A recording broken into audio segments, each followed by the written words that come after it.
Hi, Kathy Munso Day reading to you from Where the Sidewalk Ends by Shel Silverstein. The first one I want to read to you is called Peanut Butter Sandwich. I'll sing you a poem of a silly young king who played at the world at the end of a string, but he only loved one single thing, and that was just a peanut butter sandwich. His scepter and his royal gowns, his regal throne and golden crowns, were brown and sticky from the mounds and drippings from each peanut butter sandwich. His subjects all were silly fools, for he had passed a royal rule that all that they could learn in school was how to make a peanut butter sandwich. He would not eat his sovereign steak. He scorned his soup and kingly cake and told his courtly cook to bake an extra sticky peanut butter sandwich. And then one day he took a bite and started chewing with delight, but found his mouth was stuck quite tight from that last bite of peanut butter sandwich. His brother pulled, his sister pried, the wizard pushed, his mother cried, "My boy's committed suicide from eating his last peanut butter sandwich." The dentist came, the royal doc, the royal plumber banged and knocked, but those jaws still stayed tightly locked on that darn sticky peanut butter sandwich. The carpenter, he tried with pliers. The telephone man tried with wires. The firemen, they tried with fire, but couldn't melt the peanut butter sandwich.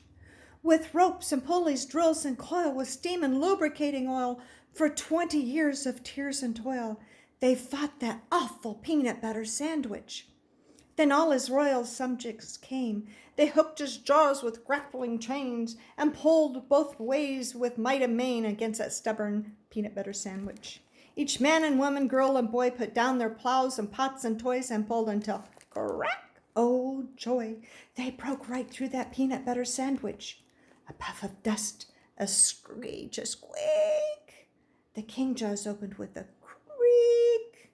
And then in a voice so faint and weak, the first words that they heard him speak were, "How about a peanut butter sandwich?" Do you think he liked creamy or crunchy? Cool. Gotta have a hat for this one. The dirtiest man in the world. "Oh, I'm Dirty Dan, the world's dirtiest man. I've never taken a shower. I can't see my shirt. It's so covered with dirt, and my ears have enough to grow flowers. But the water is either a little too hot or else it's a little too cold. I'm musty and dusty and patchy and scratchy and mangy and covered with mold. But the water is always a little too hot or else it's a little too cold. I live in a pen with 5 hogs in a hen and 3 squizzly lizards who creep in my bed and they itch as I squirm and I twitch in the cruddy old sheets that I sleep in. If you look down my throat with a flashlight, you'd note that my insides are coated with rust. I creak when I walk and I squeak when I talk, and each time I sneeze, I blow dust. The thought of a towel and some soap makes me howl, and when people have something to tell me, they don't come and tell it. They stand back and yell it. I think they're afraid they might smell me. The bed bugs that leap on me sing me to sleep, and the garbage flies buzz me awake. They're the best friends I've found, and I fear they might drown, so I never go too near a lake. Each evening at 9, I sit down to dine with the termites who live in my chair. I joke with the bats and have intimate chats with the cooties that crawl through my hair. I'd brighten my life if I just found a wife, but I fear that never will be, until I can find a girl, gentle and kind, with a beautiful face and a sensitive mind, who sparkles and twinkles and glistens and shines, and who almost as dirty as me." This one's called Spaghetti, and I love to read it on the days the school kids had spaghetti. Spaghetti, spaghetti all over the place, up to my elbows, up to my face, over the carpet and under the chairs, into the hammock and wound round the stairs, filling the bathtub and covering the desk, making the sofa a mad mushy mess. The party is ruined. I'm terribly worried. The guests have all left, unless they're all buried. I told them, "Bring presents." I said, "Throw confetti." I guess they heard wrong, because they all threw spaghetti. This is a recipe for a hippopotamus sandwich. A hippo sandwich is easy to make. All you do is simply take 1 slice of bread, 1 slice of cake, some mayonnaise, 1 onion ring, 1 hippopotamus, 1 piece of string, a dash of pepper, and that ought to do it. Now comes a problem. Biting into it. Double-tailed dog. Would you like to buy a dog with a tail at either end?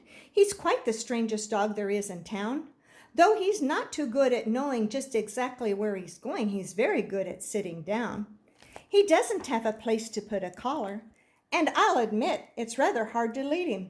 He cannot hear you call, for he has no ears at all, but it doesn't cost a single cent to feed him. He cannot bite, he'll never bark or growl. Just scratch him on his tail so he finds it's pleasing. But you'll have to take him out for twice as many walks, and I bet that you can quickly guess the reason.